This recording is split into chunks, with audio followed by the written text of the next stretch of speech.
Wild life એટલે ખાલી પ્રાણીઓ કે જીરાફ અને ઝીબ્રા અને એલિફન્ટ એવું નહીં, પણ વાઇલ્ડ લાઈફની અંદર સૂક્ષ્મ જીવાણુથી લઈ અને સસ્તન પ્રાણીઓ બધા જ આવી જતા હોય છે.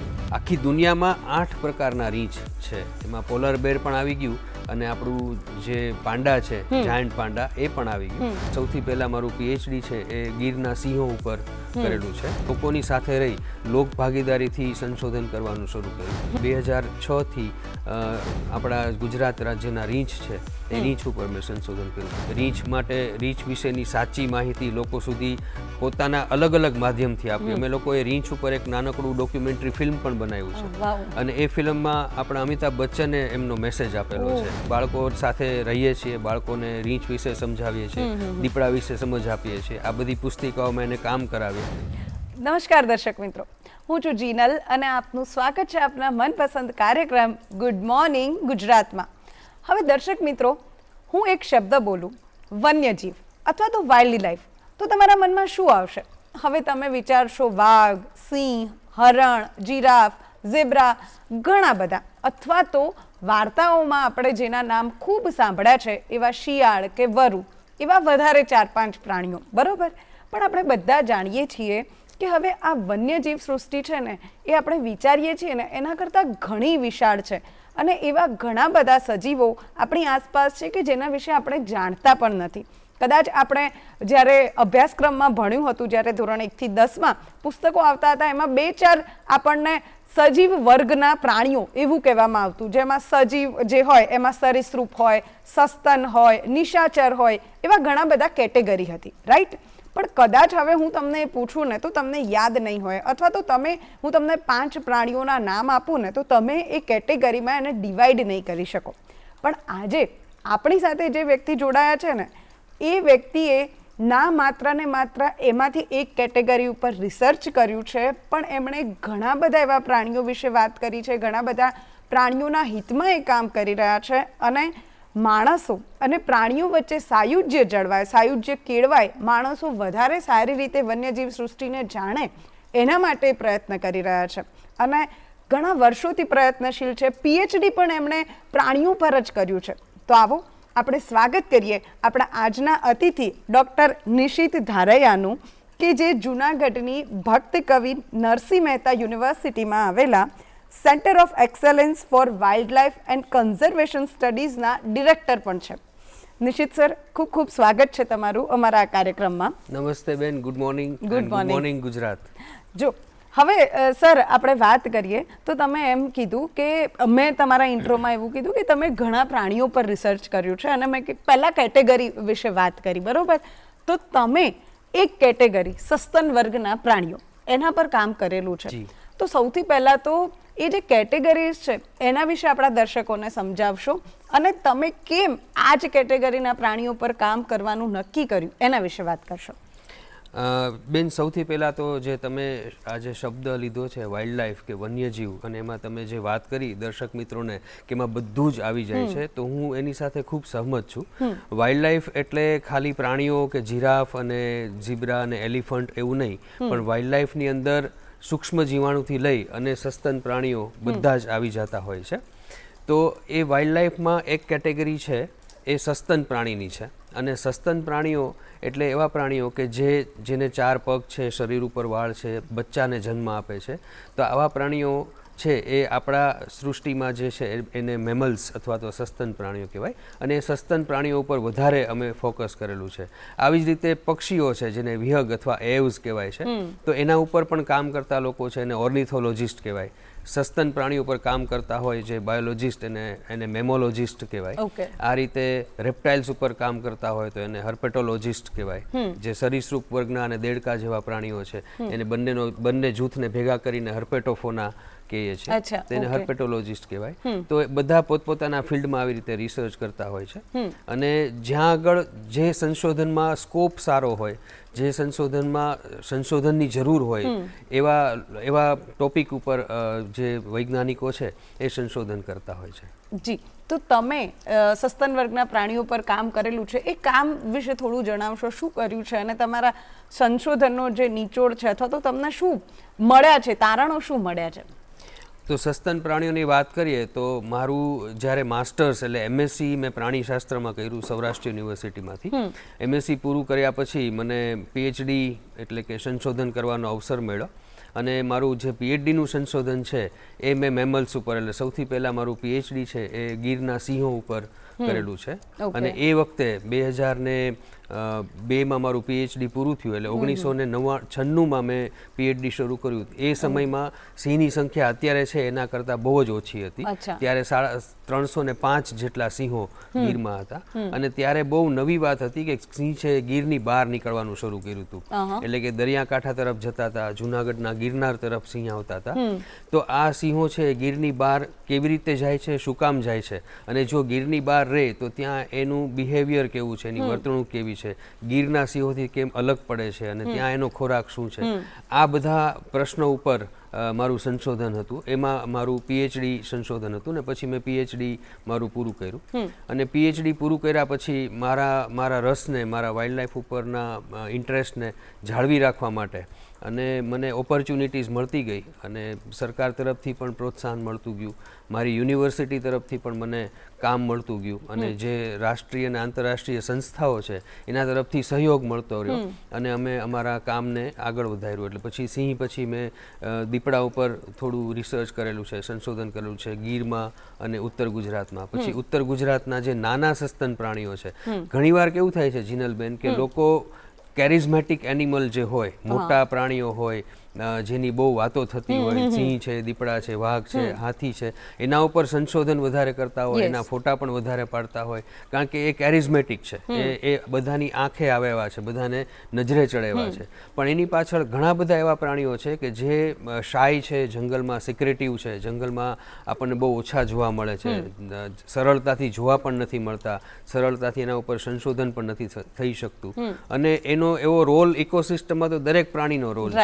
તો એવા પ્રાણીઓ ઉપર સંશોધન કરવાનો એક મોકો મળ્યો અને ગુજરાત વન વિભાગ સાથે રહી અને ઉત્તર ગુજરાતના જે નાના સસ્તન પ્રાણીઓ છે કે જેના ઉપર કોઈ સંશોધન અથવા જેના વિશે કોઈ માહિતી આપણી પાસે સાયન્ટિફિક માહિતી નહોતી, વૈજ્ઞાનિક માહિતી નહોતી, તો એના ઉપર મેં પછી કામ કર્યું. તો એ બધા નાના સસ્તન પ્રાણીઓમાં છે એ જંગલી બિલાડી છે, પછી રસ્ટી સ્પોટેડ કેટ એટલે કાટવર્ણી ટપકાવાળી બિલાડી છે, પછી હાઈના એટલે ઝરખ છે, પછી જેકાલ્સ એટલે શિયાળ, વરુ, આવા બધા પ્રાણીઓ કે જેનું આપણે નામ સાંભળ્યું છે પણ એની આપણી પાસે સાચી માહિતી અથવા તો એની ઓથેન્ટિક ઇન્ફોર્મેશન આપણી પાસે નથી કે આ પ્રાણીઓ અત્યારે આપણી પાસે કેટલા છે, ક્યાં રહે છે, શું કરે છે, એની માટે પૂરતો ખોરાક છે કે નહીં, એની માટે રહેવાના રહેઠાણો પૂરતા છે કે નહીં, તો એના ઉપર કામ કરવા મળ્યું.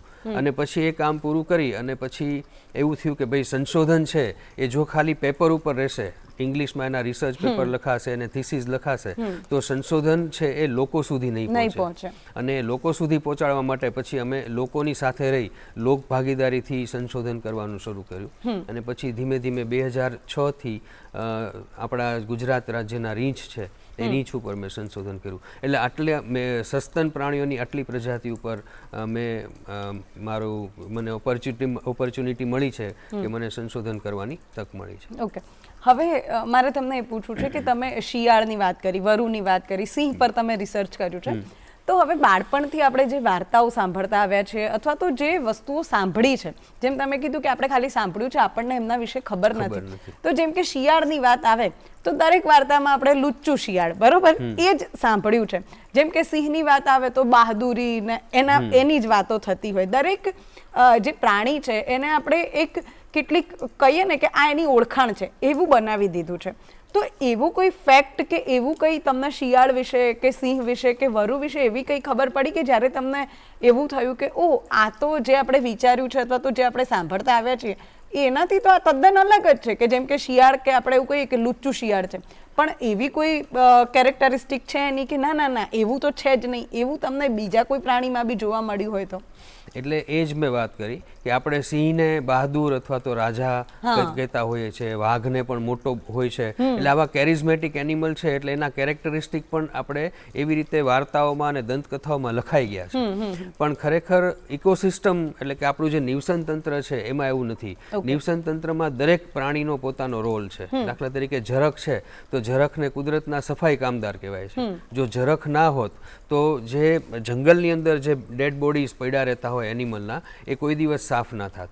આપને વિચાર આવવો જોઈએ કે ભાઈ આટલા બધા હરણ છે અને આટલા બધા સાબર છે, આટલા બધા સિંહ છે, જંગલમાં તો આટલા બધા પ્રાણીઓ છે, આટલા પક્ષીઓ પણ ઉડતા હોય છે, તો બધાનું જન્મ થાય છે, મૃત્યુ પણ થતું હશે. મૃત્યુ થતું હશે તો જમીન ઉપર એનું ડેડ બોડી પણ પડ્યું હશે, તો એ ત્યાં કેમ વાસ નથી આવતી? એ ક્યાં જતા રહે છે? એનું તો કોઈ દાહ સંસ્કાર નથી થતો, એની દફન વિધિ નથી થતી.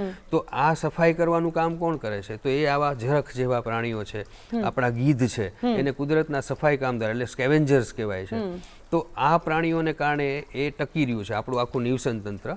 તો એમાં એવું આપણી દંતકથાઓમાં લખેલું હશે કે ભાઈ શિયાળ લૂચું છે કે ઝરખ પણ લૂચું છે, પણ એવું એની કોઈ બિહેવિયર એવું નથી કે જેના કારણે એવું હોઈ શકે. અને એ જ અમારો પ્રયાસ અત્યારે છે. અમે જે સેન્ટર શરૂ કર્યું ગુજરાત સરકારના માર્ગદર્શનથી, અમારી યુનિવર્સિટીમાં ગુજરાતનું પહેલું centre of excellence four wild life and conservation studies બન્યું. એ સેન્ટરનો મુખ્ય ઉદ્દેશ જ એ છે કે ભાઈ વન્યજીવનની સાચી માહિતી, સચોટ માહિતી અને લોકો સુધી પહોંચે એવા શબ્દોમાં એ માહિતી છે એ લોકો સુધી પહોંચાડીએ. એટલે વન્યજીવ ઉપરના જે ખોટા અભિગમ છે, એની જે ખોટી માહિતી છે, અથવા તો જે એવી લોકવાયકાઓ છે કે જેના કારણે આપણને એના વિશે, જેને મિથ કહેવાય, એ મિથથી આપણે લોકોને બહાર લઈ જઈ શકીએ અને લોકો સુધી સાચી માહિતી પહોંચાડી અને લોકોને જ સાથે લઈ અને સ્થાનિક લોકોને સાથે લઈ અને એનું સંરક્ષણ કરીએ આપણે. તો અત્યારે તમે મિથની વાત કરી, તો એવા 2-3 વસ્તુઓ તમે કહી શકો કે જે જંગલ વિશે અથવા તો જંગલના પ્રાણીઓ અથવા તો ત્યાં રહેતા જીવો વિશે ખૂબ પ્રચલિત છે પણ સત્ય એનાથી સાવ અલગ છે, કે એવી 2-3 વસ્તુઓ? એક વસ્તુ તો આપણે લગભગ બધા જ જાણતા હશું કે લોકો એમ કહે છે કે સાપ છે એ દૂધ પીવે છે, બરાબર, અથવા તો સાપ છે એ મદારીની મોરલી સાંભળી અને ડાન્સ કરે છે. પણ હકીકતમાં સાપને કાન જ નથી હોતા, એને બાહ્ય કર્ણ જ નથી હોતા. એટલે સાપ સાંભળતા નથી, પણ એ જમીનમાં જે થડકારો થાય એ ધ્રુજારીથી એ લોકો સ્પંદન અનુભવી અને સેન્સ કરતા હોય છે. અને સાપનો ખોરાક છે એ દેડકા છે, નાના મોટા કીડા મકોડા છે, ગરોળી છે, એટલે દૂધ પીને પોતાનું પેટ ભરતા નથી. તો આ બે એવી મિથ છે કે જે આપણે હંમેશા સાંભળતા આવ્યા છે. આપણને મદારી દ્વારા પણ ખોટી માહિતી મળતી હોય છે, આપણને અમુક ચોપડીઓમાં પણ ખોટું લખ્યું હોય છે, અને અમુક ટીવી ફિલ્મમાં અને સિરિયલમાં પણ એ લોકો ઇન્ટરેસ્ટ મેન્ટેન કરવા માટે આવું કહેતા હોય છે. પણ હકીકતમાં વાઇલ્ડમાં એ વાત છે એ સાચી નથી. એવી જ રીતે બીજું એક નાનું પ્રાણી છે વણિયર, જેને સિવેટ કેટ કહેવાય છે. અને સિવેટ છે એ ઘણા બધા ગામડામાં અમે લોકો ફર્યા ત્યારે એને જોઈને લોકો ડરી જાય છે અને એમ કહે છે કે આ ખૂબ જ ઝેરી છે અને આ આપણને બટકું ભરે તો મરી જાય. એ આપણી ગાય કે ભેંસ છે એ પ્રેગ્નન્ટ હોય તો એના અંદર પેટમાં જઈ અને એના બચ્ચાને ખાઈ જતું હોય છે. હવે એકચ્યુઅલી સિવેટ છે એ ફ્રુગીવોરસ છે, એ ફ્રૂટ ખાય છે અને એ આવું કંઈમાં હોતું જ નથી. એવું જ રીંછનું છે કે રીંછ છે એને માણસ ઉપર હુમલો કરીને માણસને ખાય છે, પણ રીંછનો ખોરાક માણસ છે જ નહીં, એટલે રીંછ ફ્લેશી મીટ ખાતું જ નથી. રીંછ છે એ પણ ફળ ફળાદીને કીડા મકોડા ખાતું હોય છે. તો આવી ઘણી બધી મિથ છે, ઘણા બધા પ્રાણીઓ વિશે એવી મિથ આપણામાં પ્રવર્તી હોય છે જે આગળ છે ચલી હતી છે અને પછી આપણે એને એનહાન્સ કરતા જઈએ અને એના કારણે ઘણીવાર આપણે ગામના લોકો સિવેટને જોઈને આ મિથના કારણે મારી નાખતા હોય છે, એ રીતે સાપને પણ મારી નાખતા હોય છે.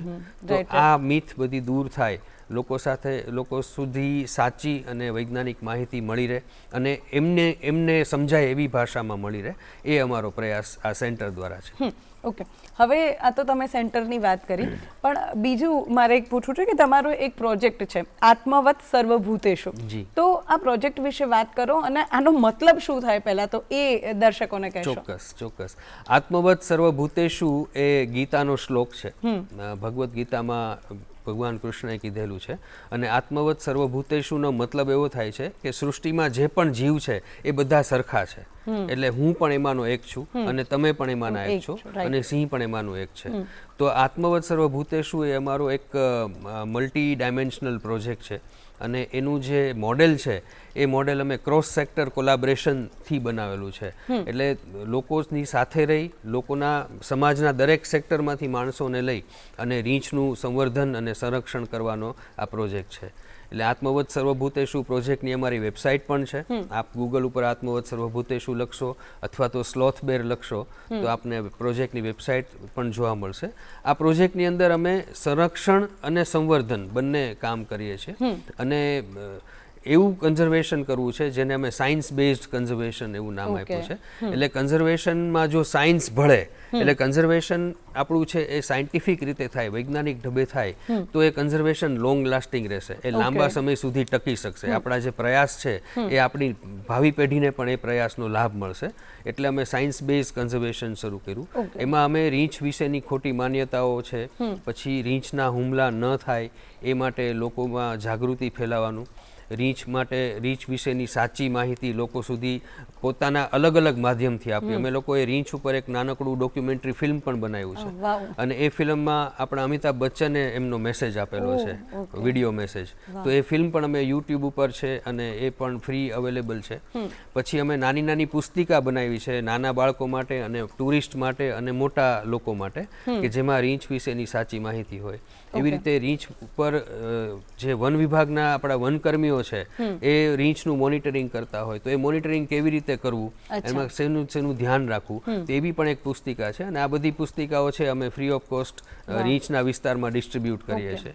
એક નાની ગમ્મત સાથે રીંછને જાણો એવી એક એક્ટિવિટી બુક છે કે જેમાં ટપકા જોડવાના, કલર પૂરવાના, અને એ અમે આદિવાસીના જે લોકો છે, બાળકો છે વનબંધુઓના કે જે આદિવાસી સ્કૂલમાં ભણતા હોય અને જે આપણા ખાસ સાચા મેસેન્જર છે, કારણ કે એમને જે સમાચાર એમની પાસે જે નોલેજ હશે એના ફેમિલી સુધી જવાનું છે. તો અમે એને ટાર્ગેટ કરી અને એ બાળકો સાથે રહીએ છીએ, બાળકોને રીંછ વિશે સમજાવીએ છીએ, દીપડા વિશે સમજ આપીએ છીએ. આ બધી પુસ્તિકાઓમાં એને કામ કરાવીએ અને એ વિશે આ બધી પુસ્તિકાઓથી એ લોકો જાણી શકે અને લોકો સુધી આ માહિતી પહોંચાડી શકે.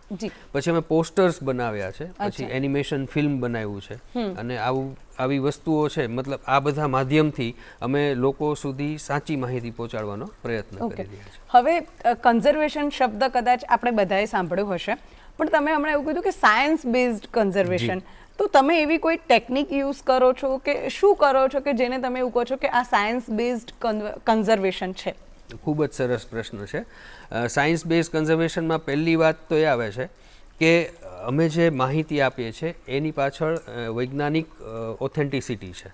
એટલે દાખલા તરીકે આપણે કહીએ કે લોકોને કે ભાઈ રીંછ માણસ નથી ખાતા, તો એ માણસો નહીં સમજે, એને તમારે પ્રૂવ કરીને દેખાડવું પડશે. તો એ પ્રૂવ કરવા માટે અમે થોડો સાયન્સનો ઉપયોગ કરીએ છીએ કે ભાઈ રીંછનું જડબું ખુલેલું હોય એવો ફોટો બતાવીએ. તો રીંછની આપણે વાત કરીએ તો રીંછના જડબામાં ઉપરના બે દાંત નથી હોતા, જેને આપણે રાક્ષી દાંત કહીએ છીએ, જે કટ કરવામાં જેનો યુઝ થાય, એને કાયમ માટે હોતા જ નથી. અને એનો નીચેનો હોઠ છે એ લબડતો હોય છે, એને કારણે એક સ્ટ્રો જેવું સ્ટ્રક્ચર બને અને આ સ્ટ્રક્ચરને કારણે રીંછ છે એ ખાઈ નથી શકતું, એ ચૂસી જ શકે છે. હવે જો આ વસ્તુ હું સાયન્ટિફિક રીતે લોકોને સમજાવું તો લોકોના મગજમાં ઉતરી જશે કે ઓકે, રીંછ આપણને બટકું ભરશે નહીં અથવા આપણું માંસ ખાશે નહીં. રીંછ તો હંમેશા ઉદયનો રાફડો છે એમાંથી ઉદય શક કરીને ખાતું હોય કે ફળાદી શક કરીને ખાતું હોય કે ચૂસીને ખાતું હોય, કારણ કે એને કાપવા માટેના દાંત એની પાસે છે જ નહીં. તો આવી માહિતી છે અમે લોકો સુધી પહોંચાડીએ છીએ. બીજી વસ્તુ છે કે રીંછનો આવવાનો, જંગલમાં ફરવાનો સમય છે એ પણ અમે સાયન્ટિફિક રીતે પહેલાં એનું સંશોધન કર્યું કે ભાઈ રીંછ કયા સમયે જંગલમાં સૌથી વધારે જોવા મળે છે, પછી રીંછ કયા સિઝનમાં કયું ફ્રૂટ ખાય છે, કયું એનું શું ફૂડ. આપણે જેમ મેનુ હોય એમ રીંછનું પણ મેનુ જંગલમાં છે કે ભાઈ વિન્ટરમાં, શિયાળામાં એ આ જ વસ્તુ ખાય છે, ઉનાળામાં આ જ વસ્તુ ખાય છે, ચોમાસામાં આ જ વસ્તુ ખાય છે. પછી રીંછની માદા છે, જે મધર છે, બચ્ચાને જન્મ આપે તો એક અંધારી ગુફામાં જન્મ આપે છે અને જન્મ આપ્યા પછી 1.5 મહિના સુધી માદા બહાર જ નથી આવતી, બચ્ચા સાથે જ રહી છે અને ત્યારે એ સૌથી વધારે આક્રમક હોય છે પ્રોટેક્શન માટે બચ્ચાના. તો આ બધી વાત છે અમે સંશોધન, પહેલાં અમે 5 વર્ષ આના ઉપર સંશોધન કર્યું, બધી માહિતી ભેગી કરી, એ માહિતીનું કન્વર્ઝન કર્યું લોકભોગ્ય ભાષામાં અને હવે એને પહોંચાડીએ છીએ. એટલે અમે આને સાયન્સ બેઝડ કન્ઝર્વેશન એવું નામ આપ્યું છે. તો દર્શક મિત્રો, નિશિતભાઈ સાથે હજુ ઘણી વધારે વાત કરવાની છે. હજુ એમણે સ્લોથ બિયર શબ્દ વાપર્યો છે, તો આ શબ્દ શું છે અને આ બિયર જે છે એ બીજા કરતાં કેવી રીતે અલગ પડે છે એ બધું જાણવાનું છે. પરંતુ અત્યારે સમય થયો છે એક નાનકડા વિરામનો. મળીએ વિરામ બાદ. વિરામ બાદ આપનું સ્વાગત છે. બ્રેકમાં જતાં પહેલાં મેં તમને કીધું હતું કે નિશિતભાઈએ એક શબ્દ વાપર્યો, સ્લોથ બેર. હવે આ સ્લોથ બેર શું છે અને એ કેવી રીતે બીજા બેરથી અલગ પડે છે એ આપણે જાણીશું. તો નિશિતભાઈ, પ્રશ્ન તો મેં પૂછી જ લીધો છે, તો આ સ્લોથ બેર પહેલાં તો શબ્દ સમજાવો કે શું છે એમ. ઓકે, સ્લોથ કરીને એક પ્રાણી છે જે અમેઝોનના જંગલમાં થાય છે. એ જુદું પ્રાણી છે. એના નખ લાંબા હોય છે, ધીમે ધીમે ચાલે છે અને ઝાડ ઉપર લટકીને જનરલી રહેતું હોય છે. એના નખથી, આવા લાંબા અને વળેલા નખથી એ ઝાડની ડાળને આવી રીતે પકડી રાખે છે. અને બેર એટલે રીંછ. એ રીંછ એ અલગ પ્રજાતિનું પ્રાણી છે અને સ્લોથ બેર છે એ આ બેનું મિક્સચર નામમાં થયું છે. એના જનીનોમાં કોઈ મિક્સચર નથી. પ્રાણી બંને અલગ છે, પ્રજાતિઓ બંને અલગ છે અને ખાલી એનું નામ છે એ સ્લોથ બેર એવી રીતે પડ્યું છે કે એના નખ લાંબા છે. એટલે જ્યારે અંગ્રેજોના સમયમાં અહીંથી એક આવું રીંછ પકડાય અને લંડનના ઝૂમાં જતું હતું ત્યારે પિંજરવું સ્ટીમરમાં હતું, એની અંદર રીંછ હતું અને લોકો પોર્ટુગલ આજુબાજુ લોકો એને જોવા ગયા તો પાછળથી જે લોકો જોતા હતા એને રીંછનું મોઢું ને એ બધું દેખાતું હતું. નીચેથી લોકોને રીંછના નખ દેખાતા હતા. એટલે કેટલાક લોકોએ કીધું કે આ સ્લોથ છે, કેટલાક લોકોએ મોઢું જોઈને કીધું કે આ બેર છે, એટલે એનું નામ સ્લોથ બેર પડ્યું. સ્લોથ બેરને હની બેર પણ કહે છે કારણ કે મધ ખૂબ જ ખાય છે. અને યુરોપના પ્રદેશમાં એને લેબિએટેડ બેર કહે છે કારણ કે એનો નીચેનો હોઠ લબડતો હોય છે. મેં જે હમણાં વાત કરી એ પ્રમાણે, તો એને લેબિએટેડ બેર અથવા હની બેર અથવા સ્લોથ બેર કહે છે. અને આપણે ગુજરાતીમાં એને રીંછ કહીએ છીએ, હિન્દીમાં ભાલુ કહે છે. આખી દુનિયામાં 8 પ્રકારના રીંછ છે. એમાં પોલર બેર પણ આવી ગયું અને આપણું જે પાંડા છે, જાયન્ટ પાંડા, એ પણ આવી ગયું. તો 8 પ્રકારના રીંછ છે. એમાંથી આપણું સ્લોથ બેર છે એ એક છે. દુનિયાની વાત પછી ભારતની વાત કરું તો ભારતમાં 4 જાતના રીંછ છે. હિમાલયન બ્રાઉન બેર જે માત્ર હિમાલય ક્ષેત્રમાં જોવા મળે છે. પછી એશિયાટિક બ્લેક બેર જે હિમાલય અને નોર્થ ઇસ્ટના ભાગમાં જોવા મળે છે. પછી સ્લોથ બેર જે ઉત્તર ભારતથી લઈને દક્ષિણ ભારત સુધી આખા ભારતમાં ફેલાયેલા છે. અને ચોથું છે સનબેર જે રીંછના ફેમિલીનું સૌથી નાનું રીંછ છે, સૌથી નાના કદનું રીંછ છે. એને રીંછનું હમિંગ બર્ડ પણ કહે છે કારણ કે બહુ જ નાનું છે, કૂતરા જેટલું નાનું છે. અને એને સનબેર કહે છે. અને સનબેર છે નોર્થ ઇસ્ટ ઇન્ડિયા આજુબાજુમાં, એટલે કે અરુણાચલ પ્રદેશ છે, મેઘાલય છે, નાગાલેન્ડ છે, ત્યાં સનબેર છે. તો ઇન્ડિયામાં 4 જાતના રીંછ છે. આપણા ગુજરાતમાં ખાલી જે રીંછ મળે છે એ આપણું સ્લોથ બેર છે. ઓકે, તો હવે બીજું એક તમે રિસર્ચ કર્યું છે કે સ્લોથ બેર અને હ્યુમન આ બંને વચ્ચેના કોન્ફ્લિક્ટ જે છે એનું સોલ્યુશન કેવી રીતે આવે અને વર્ષોથી શું થઈ રહ્યું છે, આ કોન્ફ્લિક્ટ કેવી રીતે સર્જાઈ રહ્યું છે, તો એના વિશે વાત કરો કે શું પ્રોબ્લેમ શું છે એમ. ઓકે, એટલે અમારો જે પ્રોજેક્ટ છે આત્મવત સર્વભૂતેષુ, એનો મૂળ હેતુ, એનો ગોલ જ એ છે કે રીંછના હુમલા ઘટાડવા અને માણસોમાં રીંછ માટેની સહાનુભૂતિ વધારવી. જો માણસોમાં સહાનુભૂતિ વધશે તો માણસોને જે રીંછ માટેનો અણગમો છે ઓછો થશે.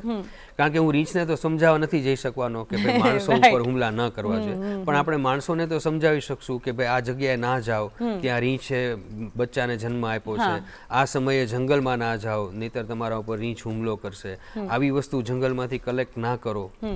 તો એ અમારો પ્રોજેક્ટ છે કે ભાઈ અમે રીંછ માટે આ કામ કરીએ અને એનાથી આપણું અલ્ટિમેટ ગોલ એ છે કે ભાઈ રીંછના હુમલા છે એ ઓછા થાય. અત્યારે આપણે ભારતભરની વાત કરીએ તો વર્ષે લગભગ 250 માણસો ઉપર રીંછના અટેક થાય છે. કદાચ અત્યારે એનાથી પણ વધારે આંકડો પહોંચી ગયો છે. આપણા ગુજરાત રાજ્યમાં પણ ઉત્તર ગુજરાતથી લઈ અને દક્ષિણ ગુજરાત સુધી રીંછ ફેલાયેલા છે, જેમાં ઉત્તર ગુજરાતના જંગલો, બાલારામ અંબાજી ને જેસોરના જંગલો, ઉત્તર પૂર્વમાં જે પોળોના જંગલો છે, મધ્ય ગુજરાતમાં રતનમહાલ ને જાંબુઘોડા છે અને દક્ષિણ ગુજરાતમાં શૂલપાણેશ્વર વિસ્તાર છે, ત્યાં રીંછ છે. અને આ રીંછ છે એ માણસોની બહુ નજીક રહે છે કારણ કે ત્યાં માણસો પણ રહેતા હોય છે, આપણા આદિવાસીઓ વનબંધુઓ ત્યાં રહેતા હોય છે અને એ લોકો જંગલની પેદાશો ઉપર આધારિત છે. તો એ રીંછના હુમલા ત્યાં વધારે થાય છે. અને રીંછનો જે હુમલો થાય ત્યારે એક બહુ ડેડલી હોય છે કારણ કે એના નખ લાંબા છે, એના જડબા ખૂબ જ મજબૂત છે અને એક રીંછનું વજન આશરે 100 કિલો જેટલું હોય. એટલે જ્યારે માણસ પર હુમલો કરે ત્યારે માણસને ખાસી એવી ઈજા થાય છે. મૃત્યુ તો નથી થતું પણ ઈજા બહુ ડેડલી હોય છે. ઘણા કેસમાં, વર્સ્ટ કેસમાં મૃત્યુ પણ થતું હોય છે. પણ મૃત્યુ કર્યા પછી રીંછ માણસને ખાતું નથી. તો હુમલાના કારણો શું છે એ અમારો પહેલો સંશોધનનો પ્રશ્ન હતો. તો એ કારણોમાં અમે સૌથી પહેલાં એ જાણવા મળ્યું કે ઘણા બધા જંગલમાં એવા રિસોર્સિસ છે જે માણસો અને રીંછ વચ્ચે શેર થાય છે. માણસો પણ એનો ઉપયોગ કરે છે અને રીંછ પણ. એક સીધું ઉદાહરણ આપું તો મહુડો. મહુડાના જે ડોડી છે એ લેવા માટે માણસો પણ જાય છે, કારણ કે માણસો એમાંથી મહુડાનો દારૂ બનાવે છે, મહુડાનો ગોળ બનાવે છે. એવી જ રીતે બીજું ઉદાહરણ છે બોર. તો બોર પણ લોકો ભેગા કરીને વેચતા હોય છે, તો એ બોર તોડવા જાય છે. તો આ બંને મહુડો અને બોર એ બંને રીંછના પણ ખોરાક છે, અને રીંછ એ જ સમયે મહુડો ખાવા પણ આવે છે. એ જ સમયે આપણા લોકો ત્યાં મહુડો ભેગો કરવા ગયા હોય છે. પછી ઘણા લોકો હજુ પણ શૌચાલય માટે જંગલમાં જતા હોય છે, તો એવા ટાઈમે વહેલી સવારે જતા હોય. તો વહેલી સવાર અને મોડી સાંજ એ રીંછનો સમય છે, ત્યારે રીંછ પણ ત્યારે ફરતું હોય છે જંગલમાં. ત્યારે અચાનક જ્યારે રીંછ અને માણસ આમને સામને આવી જાય, ત્યારે પોતાના સ્વ બચાવ માટે અથવા તો એના બચ્ચાને બચાવવા માટે રીંછ માણસ ઉપર હુમલો કરે છે. તો હવે જો આપણે ખાલી એટલું જ ધ્યાન રાખવાનું લોકોને કહીએ કે ભાઈ રીંછનો સમય છે સવારે 7-8 વાગ્યા સુધી છે, તમે 9 વાગ્યા પછી જંગલમાં જાઓ અને 4 વાગ્યા પહેલા જંગલમાંથી આવતા રહ્યો, તો આ લોકોનો આમનો સામનો જ નહીં થાય, અને તો આપણે ઘણા બધા હુમલાઓ ઘટાડી શકીશું. બીજું, અવાજથી રીંછ એલર્ટ થઈ જાય છે. એટલે જો આપણે જંગલમાં જતી વખતે અવાજ કરીએ, 5-6 જણા ભેગા જઈ વાતો કરતા કરતા જઈએ, રેડિયો વગાડતા વગાડતા જઈએ, અથવા પથરા ઉપર લાકડી ઠપકારતા જઈએ, તો આ અવાજથી રીંછ છે આપણા રસ્તામાં આવશે નહીં. એને ખબર પડશે કે અહીંયા કંઈક છે, એટલે રીંછ પોતાનો રસ્તો બદલાવશે. તો આવા અમુક જે ઉપાયો છે એ ઉપાયો સૂચવીએ તો એનાથી રીંછના હુમલા ઘટી શકશે. અને આ છેલ્લા અમે આત્મવત સર્વભૂતેષુ છે એ 2019માં શરૂ કર્યો ગુજરાત વન વિભાગની સાથે, અને વડોદરા જે વન્ય પ્રાણી વિભાગ છે વન વિભાગનું, એની સાથે રહીને અમે 2019માં આ પ્રોજેક્ટ શરૂ કર્યો. અને અમે લોકોએ લોકો સાથે અને લોકો સુધી પહોંચીને કામ કરવાનું શરૂ કર્યું. આજે 2026 છે, અને મને કહેતા ખૂબ આનંદ થાય છે કે 2019ના સમયમાં જે રીંછના હુમલાની સંખ્યા હતી ગુજરાતમાં, એના કરતાં આજે રીંછના હુમલાની સંખ્યા ઘણી બધી ઓછી થઈ ગઈ છે. તો લોકોમાં જાગૃતિ પણ આવી છે, લોકો રીંછને પસંદ પણ કરવા માંડ્યા છે, એનું અપ્રિશિએશન રેશિયો પણ વધ્યો છે, લોકોના સેન્ટિમેન્ટ્સ પણ રીંછ માટે વધ્યા છે. અને એના કારણે ઓવરઓલ રીંછ ઉપર સંશોધનના કારણે અને રીંછના સંરક્ષણના કારણે લોકોમાં, અને લોકો અને રીંછ સાથે રહી શકે, સહઅસ્તિત્વની ભાવના કેળવાઈ શકે, એ પણ શરૂ થઈ ગયું. ઘણા અંશે સક્સેસફુલ છે. ઓકે, હવે આપણે વાત કરીએ કે તમે એવું કીધું, તમે ઘણું બધું સંશોધન કર્યું છે, તો તમે જંગલોમાં પણ ખૂબ ફર્યા હશો. અને જંગલોમાં ફરવું એટલે સામાન્ય માણસ માટે એવું હોય કે ભાઈ જંગલનું નામ આવે ને તો એમ થાય કે કોઈ ગાઈડને લઈને જઈએ, અથવા તો કોઈ એવા વ્યક્તિને લઈને જઈએ જે એનો જાણકાર હોય. બરાબર. તો તમે ઘણું બધું ફિલ્ડ વર્ક કર્યું હશે, તો તમારો એવો કોઈ અનુભવ, અથવા તો તમને એવું હોય કે જ્યારે શરૂઆતમાં તમે ફિલ્ડ વર્ક કરવાનું શરૂ કર્યું પણ સમય જતાં સમજણ આવી, અથવા તો તમને ખબર પડી કે આવું કરીશું તો આ પ્રિકોશન સ્વરૂપે આપણે કરી શકીશું, તો એવા કોઈ અનુભવ, એવા કોઈ કિસ્સાઓ હોય તો એ દર્શકોને જણાવશો. ચોક્કસ. જંગલમાં કામ કરવું અને જંગલમાં ફરવું એ બંનેમાં મિત્રો ખૂબ જ ફેર છે. જંગલમાં કામ કરીને જંગલ વિશે ભણવું, એમાં સંશોધન આવે છે, અને એમાં ઘણું બધું આપણે વાંચીને જવું પડે છે, ઘણું બધું આપણે બહારથી શીખતા હોય છે. તો મારો એક એવો સંદેશો પણ ખરો કે મેં જ્યારે કામ કરવાનું શરૂ કર્યું તો હું બધી ચોપડી વાંચીને જતો કે હું આમ કરીશ, સિંહને જોઈને હું આવું કરીશ, અને હું આવી રીતે સિંહને જંગલમાં ગોતીશ. પણ ઘણીવાર આ બધું ખોટું પડતું, આ બધું થિયોરિટિકલ નોલેજ ઘણીવાર ખોટું પડતું. તો મારો સૌથી સારો અને સૌથી બધા સાથે શેર કરવા જેવો અનુભવ એ છે કે જ્યારે જંગલમાં જાઓ છો ત્યારે જંગલમાં રહેતા માણસો છે એની પાસેથી શીખો. હંમેશા આ કામ છે વાઇલ્ડ લાઈફ એ 2-વે સ્ટ્રીટ છે. તમે લોકો પાસેથી શીખો, સ્થાનિક લોકો પાસેથી જાણો, અને એને પછી તમે વૈજ્ઞાનિક રીતે અપનાવો, તો એનાથી સારું સંશોધન પણ થશે, અને લોકોમાં જે જ્ઞાન રહેલું છે, જે આપણું એને આપણે ફર્સ્ટ હેન્ડ નોલેજ કહીએ છીએ, તો એ જ્ઞાન છે એ પણ આપણને મળી શકે છે. તો અહીંથી સિંહ ક્યારે ગયો છે એ મને ખબર પડે, હું ખાલી પગલાં જોઉં, પણ મારી સાથે જે ત્યાંનો માણસ હોય, ગીરનો માણસ, એ મને એમ કે આ હમણાં જ ગયો છે, હજુ 15 મિનિટ થઈ છે, કલાક પહેલાના પગલાં છે, આ સિંહનું હગાર પડી છે, તો આ કદાચ કાલ રાત્રે એને વિષ્ટા કરેલી છે. આવું જ ઉત્તર ગુજરાતના જંગલોના જે સ્થાનિક લોકો છે એની પાસે આવું જ રીંછ માટેનું કે બીજા બધા પ્રાણીનું નોલેજ છે. તો આ ફર્સ્ટ હેન્ડ નોલેજ જે છે એનાથી સંશોધકોને ખૂબ જ ફાયદો થાય છે. અને આ નોલેજ એવું છે કે જેને આપણે ઇન્ડિયન નોલેજ સિસ્ટમ સાથે પણ સરખાવી શકીએ.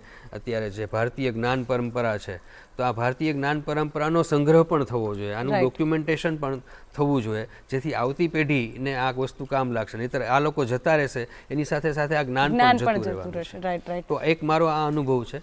બીજા પ્રાણીઓ સાથે તો ઘણા બધા અનુભવ છે કે ભાઈ જંગલમાં જતા હોય અને અચાનક સામેથી એનિમલ આવી ગયું હોય અને આપણે શું કરવું એ ખબર ના પડે.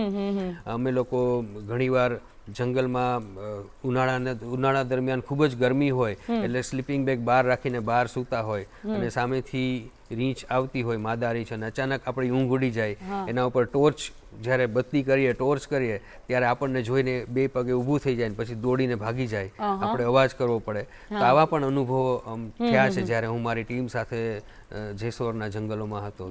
તો આવા ઘણા અનુભવો છે. એવો કોઈ કિસ્સો ખરો કે તમે ગયા હોવ ને તમને આમ ડર લાગી ગયો હોય કે ઓ બાપરે હવે શું થશે, એવો કોઈ કે જે તમને હંમેશા યાદ રહેશે? આ જ કિસ્સો મેં જે હમણાં વાત કરી કે અમે લોકો 4 જણાની ટીમ હતી અને જેસોરમાં અમે આખો દિવસ કામ કરી અને રાત્રે ઉનાળો હતો, જૂન મહિનો હતો, તો રાત્રે અમે બહાર સૂતા હતા અમારી સ્લીપિંગ બેગ રાખીને, અને સામેથી બચ્ચા સાથે એક રીંછ આવી ગઈ અને બરાબર એ જ સમયે મારી ઊંઘ ઉડી ગઈ.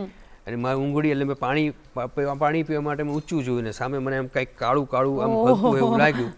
અને પછી તરત ટોર્ચ મારીને જોયું તો રીંછ બહુ જ નજીક આવી ગયું. તો મેં તરત બધાને જગાડ્યા, અમે લોકોએ અવાજ કર્યો અને રીંછ આમ બે પગે ઊભું થઈ અને પોતાનો રસ્તો બદલાવીને જતું રહ્યું. અચ્છા, એટલે એવું કે આપણે જ્યાં સુધી એમને વાર ના કરે ત્યાં સુધી આપણને નથી કરતા. એટલે આ અનુભવથી અને આનાથી એક બીજું ઉદાહરણ, આ જે એક્સપિરિયન્સ છે એનાથી એક બીજો મેસેજ પણ આપણે આપી શકીએ કે આટલું બધું નજીક રીચ હોવા છતાં અમે 4 જણા હતા, 4માંથી કોઈના ઉપર એને હુમલો નથી કર્યો, હુમલાનો પ્રયાસ પણ નથી કર્યો. એટલે જો આપણે એને સેફ પાસે જ આપી દઈએ, આપણે એને અવાજ કરીને એલર્ટ કરી દઈએ, તો એનિમલ છે, વાઇલ્ડ લાઈફ કોઈ પણ હોય, રીંછ હોય કે દીપડો હોય કે સિંહ હોય કે કોઈ પણ પ્રાણી હોય, એ ઓટોમેટિક પોતાનો રસ્તો બદલાવીને જતું રહેશે અને આપણા ઉપર હુમલો નહીં જ કરે. માણસો ઉપર હુમલો કરતું જનરલી નથી કરતું હોતું. તો આ રીતે એલર્ટ થવાની પણ આપણે જરૂર હોય છે. હવે જો કોઈ વ્યક્તિ હોય જેને જંગલની મુલાકાત લેવાનો શોખ હોય અથવા તો જંગલમાં ફરવા જવાનું, સંશોધન કે અભ્યાસ કંઈ જ નહીં, ખાલી એને જંગલમાં જવું ગમતું હોય, તો એવા કયા પ્રિકોશન્સ રાખવા જોઈએ એને, અથવા તો તમે શું ટિપ્સ આપશો જો કોઈ વ્યક્તિને જંગલ ભ્રમણ કરવું હોય તો? જો જંગલ ભ્રમણ કરવું હોય તો જે જંગલમાં જવું છે એ જંગલ વિશેની પહેલાં માહિતી, એની પુસ્તિકા છે, એની વેબસાઇટ છે, એ માહિતી જોઈ લો. એનું ક્લાઇમેટ કન્ડિશન કેવી છે, ત્યાં શું ખ્યાલ રાખવા જેવું છે. કારણ કે હમણાં ગુજરાતના આપણા જંગલો ડ્રાય છે, પણ જો આપણે સાઉથ ઇન્ડિયા કે નોર્થ ઇન્ડિયાના જંગલમાં જઈએ તો ત્યાં વેટ જંગલ છે. તો લીચ એટલે જેને જળો કહીએ છીએ એ પણ હોય છે, ટિક્સ ને માઇટ્સ હોય છે જે આપણા બોડી ઉપર ચડી જતી હોય. તો જે જગ્યાએ આપણે ફરવું છે, જે જગ્યાએ આપણે ભ્રમણ કરવું છે, પહેલાં તો એનો લોકલ ચિતાર આપણી પાસે હોવો જોઈએ, એની ઇન્ફોર્મેશન હોવી જોઈએ. ત્યાં કયા પ્રાણી પક્ષીઓ છે, કયા વનસ્પતિઓ છે, ત્યાંનું લોકલ માણસો કયા છે, ત્યાંની જે કમ્યુનિટી છે એ શું છે, કમ્યુનિટીનું કલ્ચર વિશે પણ આપણે જાણવું જોઈએ. તો આ બધું જાણી અને પછી આપણે ત્યાં જઈએ તો આપણે જે જાણેલું છે એને આપણને માણવા મળશે. કદાચ આપણે જંગલમાં જઈએ અને આપણને વાઘ જોવા ન મળે તો આવું જો જશો, આવી રીતે જશું તો આપણને અફસોસ નહીં થાય. પણ ખાલી આપણે જીપ્સી સફારી કરશું, ફરવા જાશું ને એક જ એમ લઈને જાશું કે મને વાઘ ન મળ્યો તો બહુ દુઃખ થશે. પણ જો એની ઇન્ફોર્મેશન લઈને જશું, તમે ઘણું બધું જાણ્યું હોય કે ભાઈ પેંચ ટાઈગર રિઝર્વ છે એ શું છે, તો પેંચ છે મોગલીની જગ્યા છે, તો ત્યાં મોગલી વિશે જાણ્યું હોય, ત્યાંના સ્થાનિક લોકો વિશે જાણ્યું હોય, ત્યાંની બાયોડાયવર્સિટી વિશે જાણ્યું હોય, અને પછી જે જાણેલું છે, વાંચેલું છે એ વસ્તુ ત્યાં આપણને માણવા મળશે, તો આપણે ભૂલી જશું કે આપણે ટાઈગર જોવા નથી મળ્યો. બીજી ઘણી બધી વસ્તુઓ હોય છે, તો એને આપણે ખરી રીતે માણી શકશું અને આપણે એને અપ્રિશિએટ કરી શકશું. ઓકે, એવી કોઈ એક વાત જે જંગલો વિશે તમને ખૂબ પ્રિય હોય? જંગલો વિશે પ્રિય વાત તો એ છે કે ભાઈ જે મનુષ્ય છે એ હજુ આપણા ઘણા બધા એવી ટ્રાઇબ્સ છે, ઘણા બધા વનબંધુઓ છે જે જંગલ અને જંગલના પ્રાણીઓ સાથે સહઅસ્તિત્વ કેળવીને રહે છે, જંગલનું પોતે પણ ધ્યાન રાખે છે અને જંગલ એનું પણ ધ્યાન રાખે છે. તો જે આ કોએક્ઝિસ્ટન્સ છે એ મારા માટે ખૂબ જ એડોરેબલ છે, જેને હું ખૂબ જ આદર કરું છું. ઓકે, હવે વાત કરીએ કે તમારું જે સેન્ટર ફોર એક્સેલન્સ છે તો એમાં કેવા કેવા પ્રકારના કોર્સીસ થાય છે? કારણ કે જનરલી જો વાઇલ્ડ લાઈફની વાત આવે તો લોકોને ફોટોગ્રાફી યાદ આવે અથવા તો 4-5 પ્રાણીઓ યાદ આવે. હજુ કરિયર પર્સપેક્ટિવથી લોકો એટલું વધારે જોતા નથી. તો આ જે સેન્ટર છે એમાં કયા કયા કોર્સ ચાલે છે, અને એના સિવાય પણ જો કોઈને વન્ય પ્રાણી શાસ્ત્રમાં આગળ વધવું હોય તો કેવી રીતે એ વધી શકે છે, અને ફ્યુચરમાં કઈ કઈ પોસ્ટ એને મળી શકે જોબ માટે, એના વિશે વાત કરશો? ચોક્કસ. તો સેન્ટર ઓફ એક્સલન્સ છે એ ગુજરાત સરકાર દ્વારા શરૂ કરાયેલું ગુજરાતનું પ્રથમ અને એકમાત્ર એવું સેન્ટર છે કે જ્યાં એક્સક્લુઝિવલી વન્ય પ્રાણી ઉપર સંશોધનો અને શિક્ષણ શરૂ થયું છે. 2023થી ભક્ત કવિ નરસિંહ મહેતા યુનિવર્સિટી ખાતે ગુજરાત સરકાર દ્વારા આ સેન્ટર શરૂ કરવામાં આવ્યું, અને અત્યારે ત્યાં અલગ અલગ સંશોધનો ચાલુ છે. અમારા સેન્ટર ઉપર અત્યારે રીંછ ઉપરાંત દીપડા ઉપર, પછી ગિરનારની વનસ્પતિ ઉપર, પછી આપણા સૌરાષ્ટ્રના ગ્રાસલેન્ડ અને દ્વારકાના દરિયાકાંઠે જે સમુદ્રી કાચબા છે એના ઉપર અત્યારે સંશોધનો ચાલી રહ્યા છે. એક વલ્ચર એટલે ગીધ ઉપર પણ સંશોધનો અમારે ત્યાં ચાલી રહ્યા છે. અને આ વર્ષથી અમે 3 અભ્યાસક્રમ શરૂ કરીએ છીએ. PhD in wild life sciences, જે ગુજરાતમાં ક્યાંય નથી થતું. એટલે ગુજરાતના દીકરા દીકરીને જો વાઇલ્ડ લાઈફમાં ભણવું હોય, માસ્ટર્સ MSc કરવું હોય કે વાઇલ્ડ લાઈફમાં PhD કરવું હોય, તો આપણા ગુજરાતના દીકરા દીકરીને બહાર જવું પડતું હતું, દહેરાદૂન જવું પડતું હતું, દક્ષિણ ભારતમાં જવું પડતું હતું. પણ હવે આપણે ઘર આંગણે જૂનાગઢમાં જ આ સેન્ટરમાં MSc વાઇલ્ડ લાઈફ શરૂ કરવા જઈ રહ્યા છે. PhD વાઇલ્ડ લાઈફ આપણે શરૂ કરી દીધું છે. અને એક બીજો અભ્યાસક્રમ ખાસ અમે શરૂ કરીએ છીએ, જે 3 મહિનાનો અભ્યાસક્રમ છે, જે પણ ગુજરાત સરકાર દ્વારા આપણને મળેલો છે, શરૂ કરવામાં આવશે. અને એ અભ્યાસક્રમ છે એ સર્ટિફાઈડ ફિલ્ડ નેચરાલિસ્ટ કોર્સ છે, જેનાથી જોબની તકો બહુ બધી છે. કારણ કે અત્યારે ઘણા બધા જંગલમાં રિસોર્ટ્સ હોય છે, ઘણી બધી હોટલ હોય છે, અને એ લોકો સફારી કરાવતા હોય છે, તો એ લોકોને ફિલ્ડ ગાઈડની જરૂર પડે છે.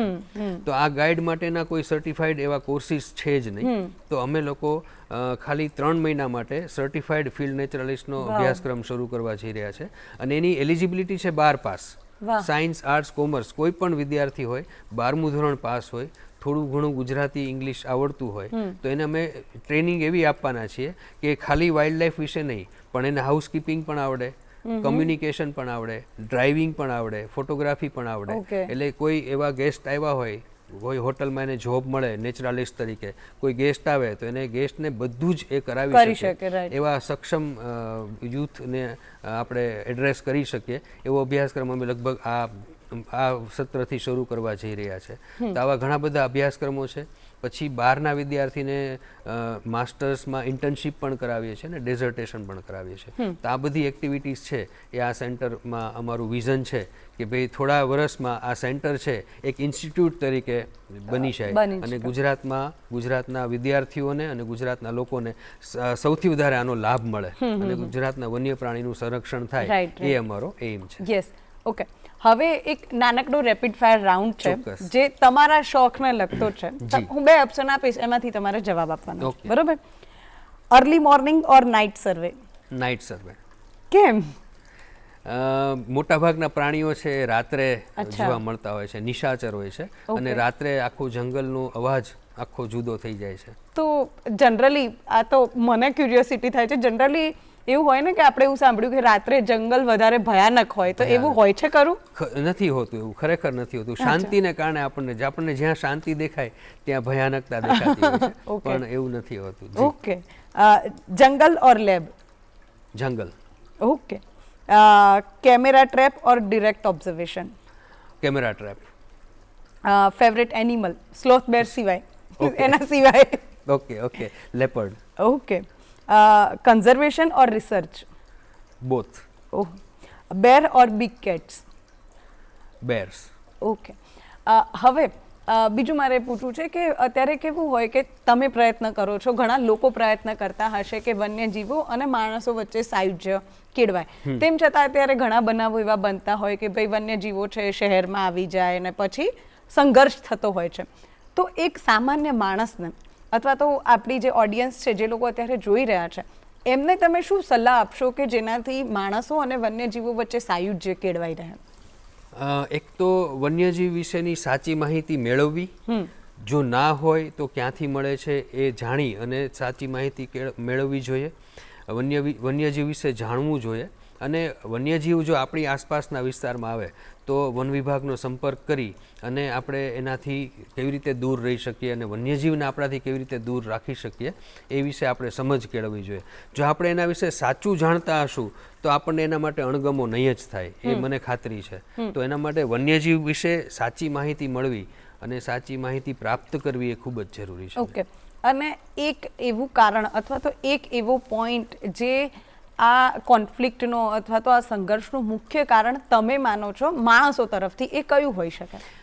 રહેઠાણ, વન્ય પ્રાણી માટેનું રહેઠાણમાં ઘટાડો થવો, જંગલોની જે લેન્ડ યુઝ પેટર્ન છે એ ચેન્જ થઈ જાવી, અને બીજું છે એ અવેરનેસ, માણસોમાં લેક ઓફ અવેરનેસ. આ બે મુખ્ય કારણો છે કે પ્રાણી માટે રહેઠાણ નથી એટલે જંગલમાંથી બહાર નીકળીને આપણી બાજુ આવે છે, અથવા તો આપણે આપણો જંગલમાં જઈ રહ્યા છે જેને કારણે આપણે એની જગ્યા પચાવી પાડીએ છીએ.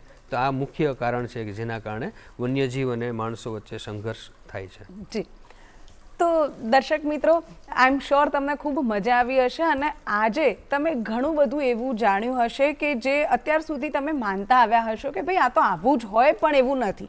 જેમ કે સાપનું દૂધ પીવાવાળી વાત, સાપનું મદારીની જે વાસળી હોય છે એ સાંભળીને નાચવાવાળી વાત, અને બીજું સૌથી મહત્ત્વની વાત આજે આપણે જાણી કે જ્યાં સુધી તમે વન્યજીવને હેરાન નહીં કરો ને ત્યાં સુધી એ તમારા પર હુમલો નહીં કરે. નિશિતભાઈનો ખૂબ ખૂબ આભાર કે તમે આટલી સરસ મજાની વાતો અમને કીધી, અને કદાચ આ જે શો છે અથવા તો તમારી જે આજે તમે જે વાતો કરી છે એ વન્યજીવો સાથે સાયુજ્ય કેળવવામાં મને અને આપણા જે દર્શક મિત્રો છે એમને ચોક્કસથી મદદ કરશે. તો દર્શક મિત્રો, હવે તમારે જો અમને આ શો વિશે કંઈ કહેવું હોય, આ શો વિશે કોઈ પ્રતિભાવ આપવા હોય તો તમે good morning Gujarat show @gmail.com પર અમને લખીને મોકલી શકો છો.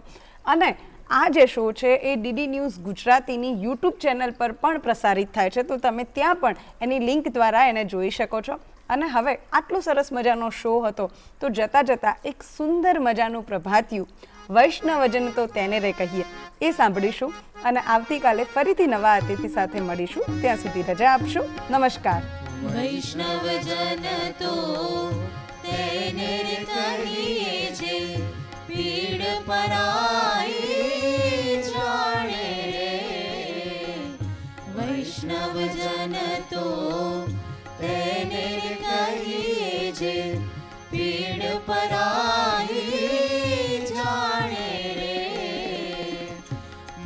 દુઃખે ઉપકાર કરે તો પર દુઃખે ઉપકાર કરે તો મન અભિમાન નાણે રે. વૈષ્ણવજન તો તેને રે કહીએ જે પીડ પરાઈ જાણે.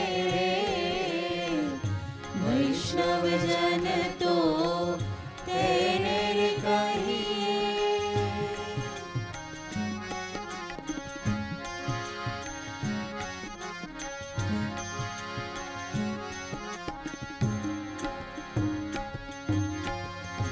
સકળ લોકમાં સૌને વંદે, નિંદા ન કરે કેની રે.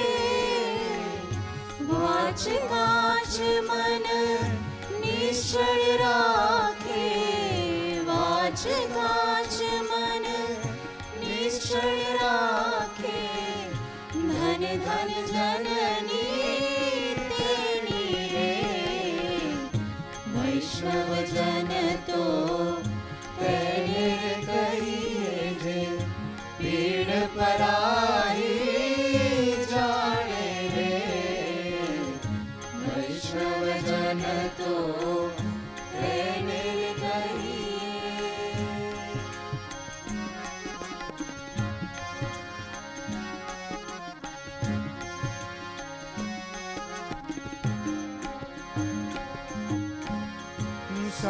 સમદ્રષ્ટિને કૃષ્ણ ત્યાગી પર શ્રી જયને માત રે. જીવવા થકી સત્ય ન બોલે, જીવવા થકી સત્ય ન બોલો વરધન નવ જાને હાથ રે વૈષ્ણવજન તો તેને રે કહીએ જે પીડ પરાઈ જાણે રે વૈષ્ણવજન તો તેને રે કહીએ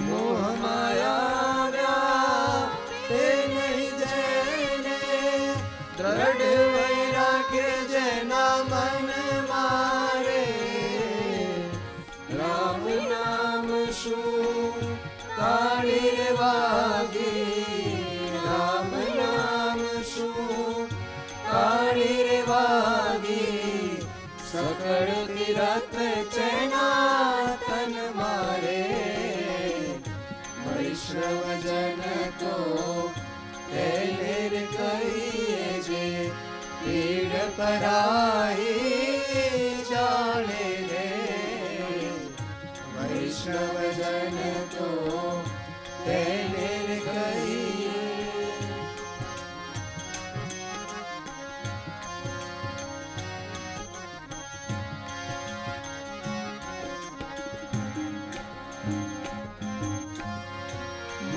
લોભીને કપટ રહિત છે કામ ક્રોધ નિવાર્યા રે મળે નરસૈયો તેનું દર્શન કરતા મળે નરસૈયો તેનું દર્શન કરતા ગુણઈ કો તેરા તાર્યા રે વૈષ્ણવજન તો તેને કહીએ જે પીડ પરાઈ જાણે રે વૈષ્ણવજન તો તેને કહીએ જે પીડ પરાઈ